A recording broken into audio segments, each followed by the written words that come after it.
11 science chapter number 4 એનો સ્વાધ્યાયનો 22મો દાખલો ધ્યાન આપો I તથા J કેરેટ અનુક્રમે x અક્ષ અને y અક્ષ ઉપરના એકમ સદિશ છે સદિશો I + J તથા I - J કેરેટ ના મૂલ્ય અને દિશા કઈ હશે સદિશ A બરાબર 2I + 3J કેરેટ ના I + J તથા I - J ની દિશાઓમાં ઘટક શોધો તમે આલેખીય રીતનો ઉપયોગ કરી શકો છો અહીંયા આની ઉપરથી પહેલા આલેખ તૈયાર કરીએ એટલે ટૂંકમાં આકૃતિ તૈયાર કરીએ અહીંયા એવું છે કે I તથા J અનુક્રમે x અક્ષ અને y અક્ષ ઉપરના એકમ સદિશ છે તો અહીંયા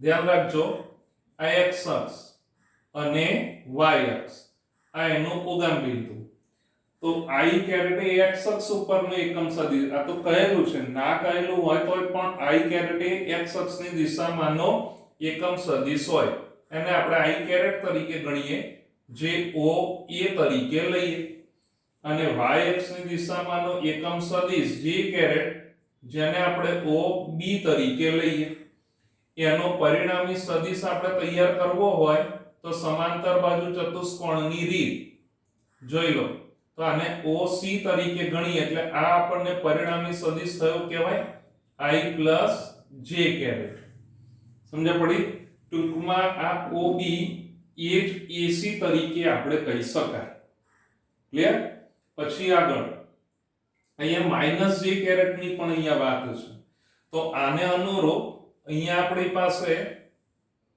આ પ્રમાણે અહીંયા કહી શકાય ઋણ y દિશા બરાબર આ શું થયું કહેવાય ઋણ y દિશા તરીકે એને આપણે લઈએ ક્લિયર તો એની દિશામાંનો એકમ સદિશ એટલે -J કેરેટ અને આનો પરિણામી સદિશ એ અહીંયા આપણે આમ લઈએ તો OD એ એનો પરિણામી સદિશ તો I - J કેરેટ આપણને મળે ક્લિયર આટલું તો આ રીતે અહીંયા આપણે આલેખ એ તૈયાર કરી શક્યા સમજ પડી તો હવે અહીંયા જુઓ થોડીક આપણે ઓળખ આપી દઈએ તો અહીંયા સદિશ OA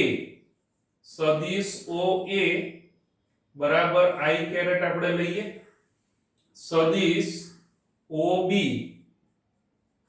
બરાબર એ જ સદિશ AC કહેવાય એની બરાબર J કેરેટ અને પરિણામી સદિશ એટલે OC કેરેટ બરાબર શું કહેવાય I + J કેરેટ સમજ પડી એવી જ રીતે અહીંયા આપણે આને E તરીકે નામ આપીએ એટલે OE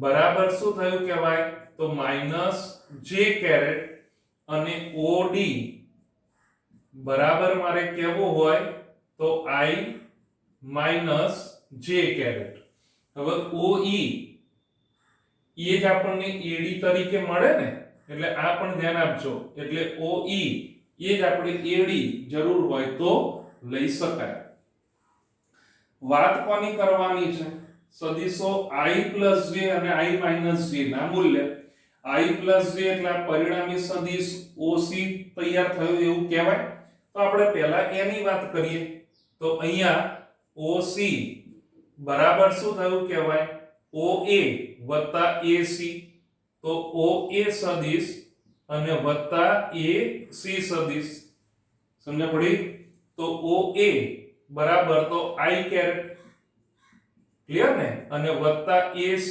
એ જ OB અને એ જ J કેરેટ તરીકે આપણે લઈ શકાય ક્લિયર આટલું આ કોની બરાબર મળ્યો OC બરાબર આનું આપણે મૂલ્ય તરીકે લેવું હોય તો મોડ OC એટલે પરિણામી સદિશ થયું કહેવાય એટલે મોડ I + J બરાબર મારે કેવું હોય તો રૂટ પેલું EXI + EYJ EX બરાબર અહીંયા 1 અને આ પણ 1 એટલે 1 નો સ્ક્વેર + 1 નો સ્ક્વેર ખ્યાલ ગયો એટલે આનું માન I + J બરાબર આપણને શું મળે તો √2 તરીકે મળે આ I + J મોડ તરીકે આપણે તૈયાર કર્યું ખ્યાલ આવી ગયો? હવે એની દિશા પણ તૈયાર કરી કાઢીએ અને પછી i j તરીકે. હવે દિશા શોધવા માટે થીટાની વાત આવે, ટૂંકમાં ખૂણાની વાત આવે, તો હું આ ખૂણાને આલ્ફા તરીકે ગણું એટલે x અક્ષ સાથેનો એનો ખૂણો, અને આને આપણે બીટા તરીકે લઈએ. તો અહીંયા આપણે આવું કહેવાય કે દિશા માટે ધ્યાન રાખજો, અહીંયા તેની દિશા માટે અહીંયા ખૂણાની વાત આવે ને, એને ખૂણો કયો બને? tan alpha. આવી વાત આપણે ઘણી બધી વાર થયેલી છે. જ્યારે જ્યારે પણ દિશા શોધવાની વાત આવે એટલે tan ઘટક લઈ લેવાનો, tan ખૂણો અહીંયા લઈ લેવાનો. તો સામેની બાજુ tan આલ્ફા બરાબર સામેની બાજુ ભાગ્યા પાસેની બાજુ. હવે સામેની બાજુ એટલે એ આપણને શું મળે? AC મૂલ્યના સ્વરૂપમાં જ. અને પાસેની બાજુ એટલે OA તરીકે મળે. સમજ પડી? તો AC સદિશ નહીં હો, મૂલ્ય તરીકે, અને AC એનો એકમ સદિશ j કેરેટ ને એનું મૂલ્ય એટલે 1. એવી રીતે OA એનો એકમ સદિશ i કેરેટ અને એનું મૂલ્ય એ આપણને 1 મળે. તો બરાબર આ શું થયું કહેવાય? 1. તો અહીંયા tan આલ્ફા બરાબર 1, તો આલ્ફા બરાબર tan ઇન્વર્સ 1, પણ tan ઇન્વર્સ 1 એટલે તો 45 અંશ. સમજ પડી? આ આપણને i j એનું મૂલ્ય તૈયાર થઈ ગયું, એની દિશા પણ તૈયાર થઈ ગઈ. હવે આપણે કોની વાત કરીએ? i j. એના માટે અહીંયા આપણે વાત કરીએ તો પહેલા આપણે કોને કહેવાનું થાય? એના મૂલ્ય માટે. તો અહીંયા તમે જુઓ i j ખ્યાલ આવી ગયો ને? એટલે OD સદિશ OD બરાબર શું કહેવાય? OA વત્તા AD. તો અહીંયા સદિશ OA અને વત્તા સદિશ AD. ક્લિયર? પણ OA બરાબર તો આગળની જેમ જ I અને AD એટલે OE એ જ શું કહેવાય? તો j તરીકે આપણને મળે. કોની બરાબર મળ્યું? OD બરાબર. તો હવે મોડ ઓફ OD બરાબર આપણે કહેવું હોય તો બરાબર અહીંયા મોડ ઓફ i j તૈયાર થઈ ગયું એવું કહેવાય. એની બરાબર રૂટ 1 એનો સ્ક્વેર પ્લસ -1 એનો સ્ક્વેર, પણ પોતાની નિશાની માઈનસ છે એટલે અહીંયા પ્લસ થઈ જવાનું. તો અહીંયા બરાબર આપણે કહેવું હોય તો મોડ ઓફ i j બરાબર શું રહેવાનું? તો √2 તરીકે જ રહેવાનું. ક્લિયર આટલું? આના માટે ખૂણાની વાત કરીએ એટલે બીટા તરીકે અહીંયા આપણને મળે. જે કયા સ્વરૂપમાં મળે? તો દિશા માટે આપણે કહી શકાય તો tan બીટા બરાબર શું થયું કહેવાય? તો tan બીટા બરાબર ધ્યાન આપજો સામેની બાજુ એટલે AD અને પાસેની બાજુ એટલે OA. પણ AD બરાબર તો -1 અને આ 1 બરાબર -1. તો માટે બીટા બરાબર કેવું હોય? તો tan ઇન્વર્સ -1 એટલે એ તો શું થયું કહેવાય? -45 અંશ કહેવાય. જો માઈનસના સ્વરૂપમાં ન રાખવું હોય તો આ થોડુંક ધ્યાન આપી લેજો. જોઈ લો અહીંયા આ એકમ વર્તુળ, અહીંયાથી આ ખૂણો +45 અને આમ જઈએ ને એટલે -45 એવું કહેવાય ને. હવે અહીંયા 0, અહીંયા 90, પછી આ 180 અને આ 270. તો અહીંથી શરૂ કરીને આખું આટલે સુધીનું આપણે ભ્રમણ કરવાનું થાય. એટલે 270 ને વત્તા 45 ને, તો 270 વત્તા 45 એટલે આપણે અહીંયા ક્યાં પહોંચી ગયા? -45 આગળ પહોંચ્યા. પડી ખબર? એટલે એ આપણે કેટલા કહી શકાય? 270 વત્તા 45 એટલે 315. તો અથવા કરીને આ પ્રમાણે પણ કહી શકાય કે 315 અંશ મળે. બરાબર? 270 વત્તા 45 એટલે 315. અથવા તમે આ રીતે પણ કહી શકો, આમ જઈએ છે એટલે +45, આમ જઈએ એટલે -45, તો અહીંયા કેટલું આવે 360 ને, તો 360 - 45 કરો, 360 - 45 એટલે એ પણ કેટલું આવે 315. એટલે આ રીતે પણ તમે વિચારી શકો. આખું આમ રાઉન્ડ કરીને કરો તો આપણી પાસે કેટલું રહેવાનું 315 જ. અહીંથી આમ કરીને અને અહીંયાથી આમ જઈએ તો અહીંયા 360 માંથી 45 બાદ કરો એટલે 315, એટલે -45 પણ કહેવાય અથવા તો 315 પણ કહી શકાય. સમજ પડી? તો આ આપણી પાસે બીટા મળ્યું એવું કહેવાય. હવે એની પછી ધ્યાન આપજો, સદિશ a બરાબર 2i + 3j એના i + j તથા i - j ની દિશાઓમાં ઘટકો શોધો. આખા વાક્યને ખાસ સમજીએ તો એના માટે પહેલા તો a બરાબર 2i + 3j તરીકે લઈએ, b બરાબર અલગ તરીકે b બરાબર i + j અને c બરાબર i - j. પહેલા માત્ર આ બંનેની જ વાત, e અને b ની વાત. તો આખા વાક્યને આપણે આવું કહી શકાય કે સદિશ a બરાબર 2i + 3j એના i + j ની દિશામાં ઘટક આપણે તૈયાર કરવાનો. એટલે જુઓ, સદિશ a બરાબર 2i + 3j no i + j એટલે b બરાબર i + j ની દિશામાં ઘટક. ટૂંકમાં આપણે કહેવું હોય તો સદિશ a નો સદિશ b ની દિશામાંનો ઘટક. હવે ધ્યાન રાખજો ખાસ, સદિશ a એનો b ની દિશામાં ઘટક. સદિશ a ના બે ઘટકો, એક ઘટક તરીકે આપણને કયો મળે તો a cos θ ઘટક મળે અને બીજો કયો મળે a sin θ ઘટક મળે. આ દિશામાં હોય ત્યારે આ ઘટક આવે અને આ લંબ રૂપે હોય ત્યારે a sin θ આવે.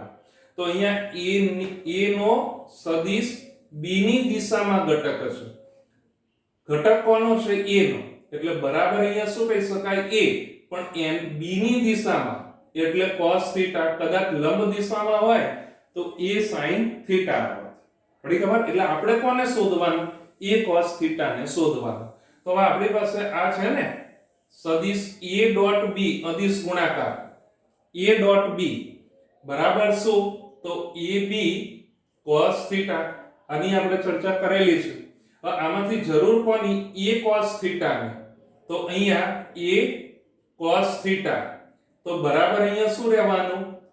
તો a.b upon b એટલે b નું આ મૂલ્ય કહેવાય. આ સદિશ છે તો a cos θ બરાબર સદિશ a ડોટ સદિશ b upon b એનું મૂલ્ય. પણ સદિશ a બરાબર તો શું? તો 2i plus 3j caret dot b. તો b બરાબર શું છે? i plus j caret. સમજ પડી? અને b એનું મૂલ્ય જો i plus j એવું હોય તો એનું મૂલ્ય એ આપણને √2 તરીકે મળે. i plus j એનું મૂલ્ય √2 તરીકે મળે ને.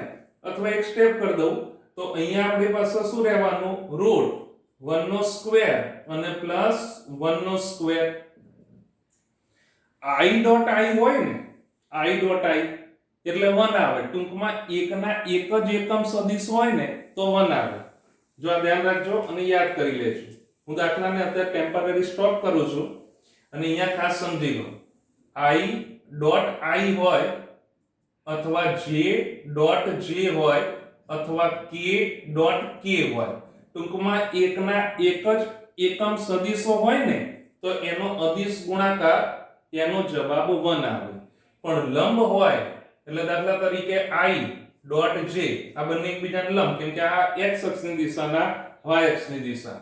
એવી રીતે j ડોટ k હોય એટલે આ બંને એકબીજાને લંબ અને k ડોટ i એટલે બંને એકબીજાને લંબ. તો જે લંબ હોય ને એનો એકમ સદિશ આપણને કેવો મળવાનો? તો એનો જવાબ 0 આવે. ટૂંકમાં લંબ એકમ સદિશો એનો અદિશ ગુણાકાર 0 આવે અને એકના એક જ એકમ સદિશ હોય એનો અદિશ ગુણાકાર 1 આવે. સમજ પડી? તો બસ હવે આપણે આને આગળ કહીએ તો ધ્યાન આપજો. તો અહીંયા જુઓ 2i + 3j dot i + j. તો 2i ડોટ i એટલે i ડોટ i થયું એટલે 1 કહેવાય. પડી ખબર? એટલે 2 આપણને મળવાનું. ખરેખર શું થયું જો આનો કૌંસ તોડીએ એટલે 2i અને ડોટ શું થયું i. તો i ડોટ i એટલે તો 1 એટલે બરાબર શું રહેવાનું 2. એટલે અહીંયા 2 આપણને મળે. સમજ પડી? પછી અહીંયા 2i ડોટ કૌંસ છોડવાનું 2i ડોટ j કેરેટ પણ i ડોટ j એટલે તો 0. પછી j આ j ડોટ i એટલે પાછો લંબ થઈ ગયો એટલે 0. પછી j ડોટ j એટલે 1 એટલે ખાલી અહીંયા શું રહેશે 3 અને અપોન આ તો √2 એ આપણને મળે એવું કહેવાય. ક્લિયર ને? તો બરાબર અહીંયા શું મળવાનું 5 અપોન √2. તો a cos θ બરાબર શું રહેશે તો 5 અપોન √2 તરીકે મળે. સમજ પડી? એવી જ વાત હવે અહીંયા આપણે કોની છે i - j ની દિશામાં પણ ઘટક લેવાનો. કોનો? સદિશ a નો. તો એ જ રીતે અહીંયા જવાનું. જો આ સદિશ a બરાબર 2i + 3j એનો b ની દિશામાં ઘટક ને તો b ને બદલે અહીંયા કોણ છે c અને c તરીકે કોણ તો i - j તરીકે મળે. તો એની એ જ વાત ટૂંકમાં અહીંયા લખી કાઢો કે હવે સદિશ a એનો સદિશ c એની દિશામાં ઘટક. તો એ આપણને કયો મળે તો મળવાનો તો a નો જ ઘટક છે ને. તો a એનો ઘટક પણ એની દિશામાં એટલે cos θ તરીકે મળે. સમજ પડી? પણ અહીંયા વાત કોની છે a અને c ની. તો અહીંયા આપણે અદિશ ગુણાકાર કયો આવશે a. ધ્યાન રાખજો ડોટ c બરાબર શું રહેવાનું a c cos θ તરીકે મળે. તો માટે a cos θ બરાબર a ડોટ c અપોન શું આવે a તરીકે મળે. બસ ઉપરની જેમ જ થઈ ગયું. હવે એટલે આ તો આપણી પાસે 2i + 3j એ અહીંયા હું લખું છું. આ ધ્યાન આપજો. બરાબર? નજર કરજો અહીંયા. તો a એટલે આ કોની બરાબર આપણે લખીએ છીએ a cos θ એની બરાબર. તો a બરાબર તો શું છે 2i + 3j કેરેટ અને ડોટ c. તો c બરાબર i - j. તો i - j તરીકે મળે. પડી ખબર? અને અપોન શું છે તો અપોન સદિશ a એટલે અહીંયા આપણી પાસે આ c ને ધ્યાનમાં રાખીને આવે ને કેમ કે a cos θ થઈ ગયો એટલે આ આપણી પાસે શું રહેવાનું c. એટલે c અહીંયા છેદમાં જતો રહે એટલે c નું મૂલ્ય તો અહીંયા મોડ i - j એટલે √1 નો સ્ક્વેર અને પ્લસ -1 નો સ્ક્વેર. આખું સાદું રૂપ આની જેમ આપીએ એટલે અહીંયા જો i ડોટ i એટલે તો 1 થઈ ગયું એટલે આ 2 એકલો રહેવાનો. તો બરાબર અહીંયા શું રહેશે આ 2. ક્લિયર ને? પછી i ડોટ અહીંયા j કેરેટ ચલાઈ ગયો ને. તો અહીંયા આપણી પાસે આ શું રહેશે i ડોટ j એટલે તો 0. પછી j ડોટ i એટલે 0 અને j ડોટ j એટલે 1 પણ આ માઈનસ છે એટલે -3 અને અપોન √2. તો અહીંયા બરાબર મારે કેવું હોય તો અહીંયા શું આવશે -1 અપોન √2 એ એનો જવાબ આવ્યો. કોનો? a cos θ બરાબર આપણને આ પ્રમાણે મળે. સમજ પડી? આ ખાસ આ જે બીજો ભાગ છે ને એ તો ઉપરના જેમ જ આપણે તૈયાર કરવાનો છે. ક્લિયર? આટલું ધ્યાનથી કમ્પ્લીટ કરજો. 3 ભાગમાં આખો દાખલો વહેંચાયેલો છે. બરાબર? આ દેખાતું હોય તો અહીંયા નજર કરી લો. ખ્યાલ આવી ગયો ને? હવે દેખાય. જો a cos θ બરાબર શું છે 2i + 3j dot i - j upon √1 નો સ્ક્વેર પ્લસ કૌંસ કરીને -1 નો સ્ક્વેર એટલે 2 - 3 અપોન √2 એટલે બરાબર -1 અપોન √2 એ એનો જવાબ આવ્યો કહેવાય. ક્લિયર? ઓકે.